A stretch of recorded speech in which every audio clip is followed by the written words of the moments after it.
लईच गोड दिसती ग पिल्लू, तवा लईच गोड दिसती ग पिल्लू.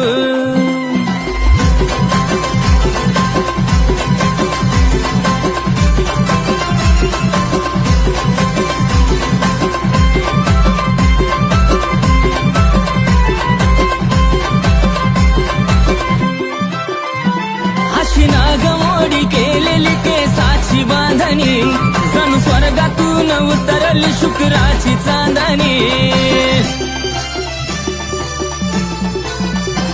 अशी नागमोडी केलेली केसाची बांधणी, जणू स्वर्गातून उतरली शुक्राची चांदणी.